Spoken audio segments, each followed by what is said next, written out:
는 부유하시면서도 우리를 위하여 가난하게 되시어 우리도 그 가난으로 부유해지게 하셨네. 할렐루야. 주님께서 여러분과 함께 또한 사제의 영과 함께 마테오가 전한 거룩한 복음입니다. 주님 영광 받으소서. 그때 예수님께서 제자들에게 말씀하셨다. 아무도 두 주인을 섬길 수 없다. 한쪽은 미워하고 다른 쪽은 사랑하며 한쪽은 떠받들고 다른 쪽은 업신여기게 된다. 너희는 하느님과 재물을 함께 섬길 수 없다. 그러므로 내가 너희에게 말한다. 목숨을 부지하려고 무엇을 먹을까, 무엇을 마실까, 또 몸을 보호하려고 무엇을 입을까 걱정하지 마라. 목숨이 음식보다 소중하고 몸이 옷보다 소중하지 않느냐. 하늘의 새들을 눈여겨보아라. 그것들은 씨를 뿌리지도 않고 거두지도 않을 뿐만 아니라 곳간에 모아들이지도 않는다. 그러나 하늘의 너희 아버지께서는 그것들을 먹여주신다. 너희는 그것들보다 더 귀하지 않느냐.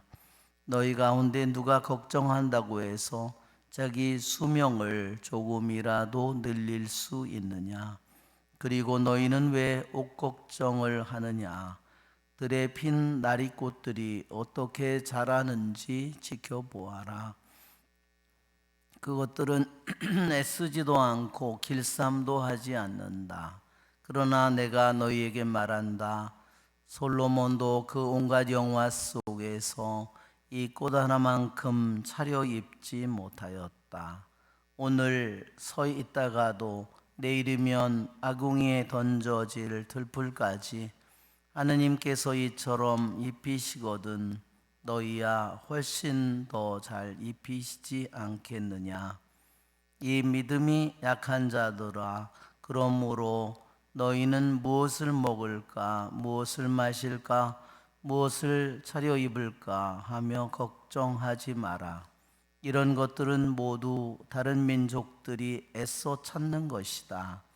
하늘의 너희 아버지께서는 이 모든 것이 너희에게 필요함을 아신다. 너희는 먼저 하느님의 나라와 그분의 의로움을 찾아라. 그러면 이 모든 것도 곁들여 받게 될 것이다. 그러므로 내일을 걱정하지 마라. 내일 걱정은 내일이 할 것이다. 그날 고생은 그날로 충분하다. 주님의 말씀입니다. 그리스도님 찬미합니다. 앉으십시오. 참 예수님,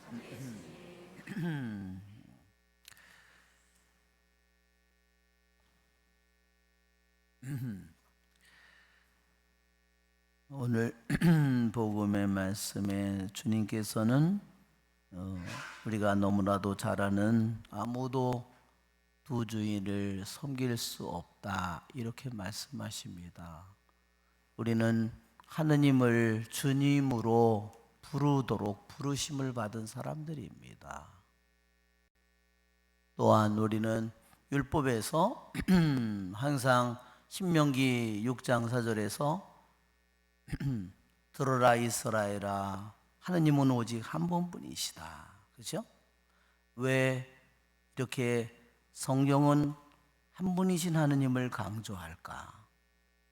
그분 말고 다른 주님은 존재하지 않는다는 것을 우리에게 너무나 그분은 중요하게 생각하시고 그것을 우리들이 깊이 받아들이도록 우리에게 요구하십니다.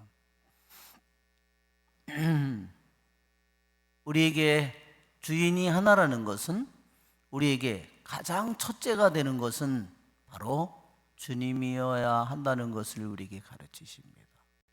아무리 내 사업이 중요하고 내 자신의 건강이 중요하고 내 공부가 중요하고 내가 하는 일들이 중요하다고 하더라도 그것은 절대로 첫째가 될 수 없습니다. 만일 그러한 것들이 첫째가 된다면 우리는 내 자신이 사는 값을 나에게 목숨을 주신 그분에게 나는 죄송할 따름입니다. 우리는 그분에게서 생명을 받았기 때문에 우리는 내가 가진 재산, 내가 가지고 있는 사업, 내가 이루는 일도 중요한 일이지만 그 어떤 것도 내 목숨값을 대신할 수 없습니다.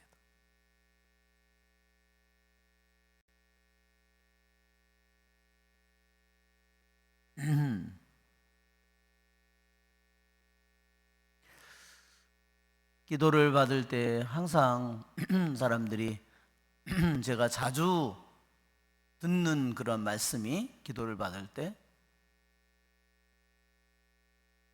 주님께서 너는 그만하면 충분하지 않느냐, 내가 가진 것이 그만하면 충분하지 않느냐. 그런데 사람들은 그것으로 만족하지 못하고 계속 돈을 벌어야 된다고 생각하는 겁니다.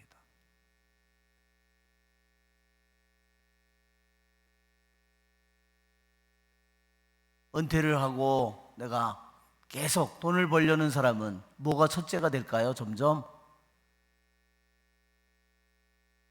언제나 그 사람은 돈이 첫째가 돼버립니다. 그러면 결국은 어떻게 될까요? 점점 자기의 믿음을 잃겠죠.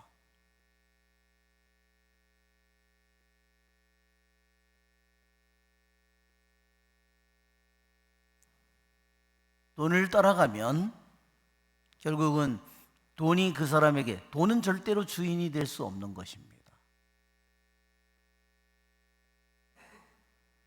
그러나 우리들이 돈이 나에게 점점 중요해진다면 하느님은 점점 나에게 껍데기가 돼버릴 겁니다. 그것이 주님께서 오늘 말씀하시는 겁니다. 돈이 나의 주인이 되면 주님은 점점 소홀하게 대할 것이고 점점 사랑이 식어갈 거고 점점 업신여기게 될 것이다. 그런 사람은 주님에게 바치는 돈은 어떨까요? 너무 아까운 일이죠. 내가 어떻게 버는 돈인데 교무금 내가 왜 그런 걸 내? 그러면서 물질의 축복을 바란다, 건강의 축복을 바란다. 여러분, 그게 이루어질 일입니까? 그것은 이루어지지 않을 일입니다.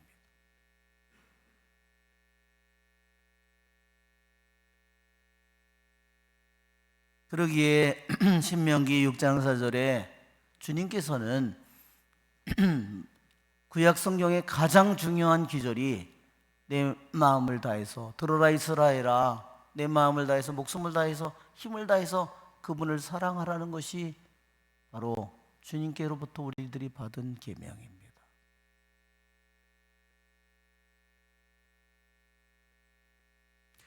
주님께서는, 하늘의 너희 아버지께서는 이 모든 것이 너에게 필요함을 아신다 그랬습니다. 주님의 말씀을 받아들이고 따른다면 자기의 여생은 점점 더 주님께서 그를 돌보시고 그에게 가장 아름답고 거룩하고 행복한 길로 그 길을 따라가겠지만 그 길을 받아들이지 않고 돈을 따라가면 어떻게 될까요? 점점 앞길이 막혀버립니다.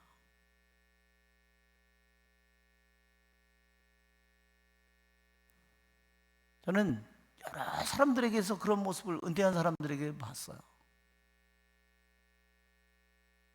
내가 이미 가지고 있는 것으로 너무나 충분하다. 너에게 남아있는 시간이 얼마 남아있지 않다는 겁니다.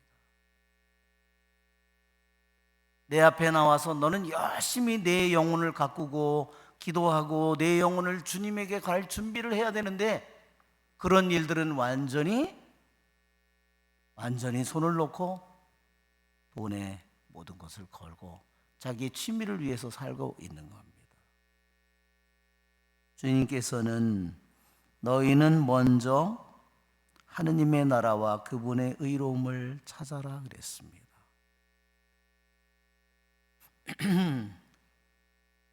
우리들이 먼저 그분의 나라와 그분의 선과 그분의 진리와 그분의 아름다움을 찾을 때, 그분의 의로움을 찾을 때 우리들의 모든 일들은 물이 흐르듯이 따라서 주님께서 원하시는, 주님께서 섭리하시는 대로 가장 좋은, 왜냐하면 그분의 선 안에서, 그분의 진리 안에서, 그분의 아름다움 안에서 나의 인생이 이루어질 것이기 때문입니다.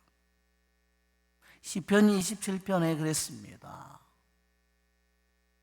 오직 하나 주님께 빌어 얻고자 하는 것은 주님의 집에 산다는 것.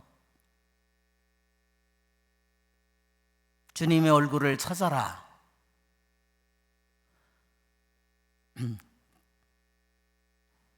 그 말씀 그대로 주님, 제가 당신의 얼굴을 찾고 있습니다.